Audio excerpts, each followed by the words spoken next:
10/10 po. Kailangan Okay talaga naman po natin yung- na yung mga talented na gaya ni Yes. bossing natin.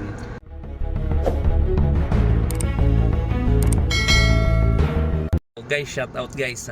Dito tayo sa lugar po ni Abos.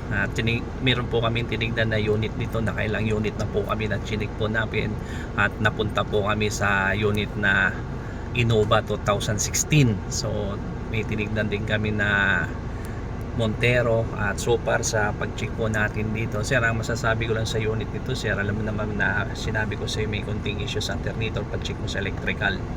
Pero overall naman makina niya okay, transmission, ni-road test din po namin yung transmission na tinakbo po namin, biniyay, okay naman, wala naman po siyang kalampag, makina naman po okay.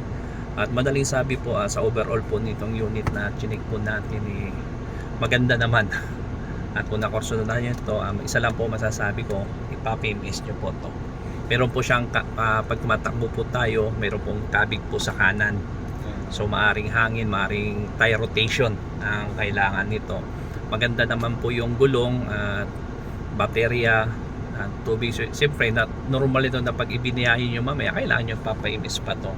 Palit ng makina ng engine oil, palit ng transmission fluid kasi naka 63,000 na ito. Hindi natin alam sa unang history kung pinalitan nila ang transmission fluid, diba? So kailangan mo, kasi ang sasakyan to, sir, sa inyo na po itong sasakyan to, kailangan nyo na rin pong alagaan para maging maganda po kung ano yung ginamit ninyong langis, sa inyo rin pong gagamitin palagi. At every 10,000 seller po natin, maliban na lang po kung bumili po kayo ng original na filter ng Toyota. So makita pala natin may galos pala itong salamin. So madaling sabi, sir, hindi naman siya platted at hindi rin naman siya yung may bunggo siya, at nakita nyo naman may mga konting scratch naman na po sa second hand yun. Given na po yung mga scratch na yan. Pero sa pagdating sa accessories, kadalasan kayo po mag-decision dyan. Di katulad kanina nakita natin na mga malaking problema, talaga sinabi ko na sa inyo huwag nyong bibilhin. Pero pag mga maliliit lang, kayo na po ang magdi-decision. So yun lang, sir. Ano po ba masasabi niyo, sir, sa pag-check po natin, yung expectation po ba ninyo sa pag-check ko ba, na-reach ko po ba yon, at satisfy po ba kayo sa bawat checking po natin sa unit na nakursunadahan nyo po? At saan nyo pa na nakita yung Facebook page ko, sir, yung pag-assist po natin sa Facebook page? Opo, sa nagla-live ka, boss. Okay. So, sir, ano naman po masasabi niyo yung kapatid ni Madam ang magsasalita po. Ano po masasabi niyo, sir, sa pag-check po natin sa Ayun unit po. na ito? 10/10 po. Okay naman po yung pag-aano ni sir. Tapos nakita naman po talaga lahat ng issue po ng ibang sasakyan dito. At yun nga po, parang hindi niya po tayo dadalhin sa ikakapahamak po ng bibili natin sa sasakyan. So, satisfy po ba naman? So ako, papasalamat ako kay boss kasi sa mga, lalo na sa akin na walang kaalam-alam sa mga makina, huwag talaga kayong magkumpiyansa na bumili kung saan-saan. Kailangan talaga natin na gaya ni Kuya na may alam sa mga makina.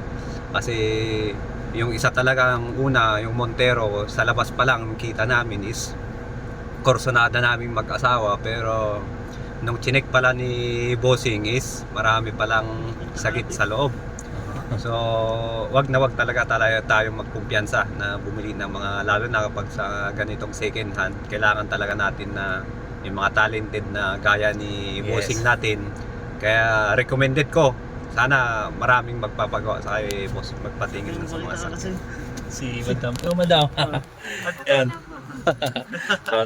So guys, kung gusto niyo pong bumili ng second hand car, wag po kayong mag-alala. Nandito po si Mr. Pad, ang team ni Mr. Pad. I-assist po namin kayo sa makapag-choice po kayo ng magandang unit na gusto katulad po sa kanila. Nakailang unit po kami na na-check dito, hindi yata mga 5-6 yata na na-check po namin dito. Talagang di ko sila iniwanan kahit na mayroon pa akong isang schedule. Pero talagang kailangan po namin chicken para pareha po masaya. At nga po, nakapili po kami bandang huli. Ito po yung napili nila at yung ibang sasakyan. Kaya kung kayo pumunta po, wag po kayo magpupiyansa sa magandang katawan lamang ng unit. Dahil mayroon po kami nakita dito, laki po ng bangga, katawan po maganda. So maraming salamat, guys. Ito pala muli ang inyo po kaibigan si Mr. Pad. Pangalan mo, sir? Carl Margie po. Kayo, Sunshine si Sunshine, At si si Marlon po. Marlon. Maraming pong salamat. God bless po.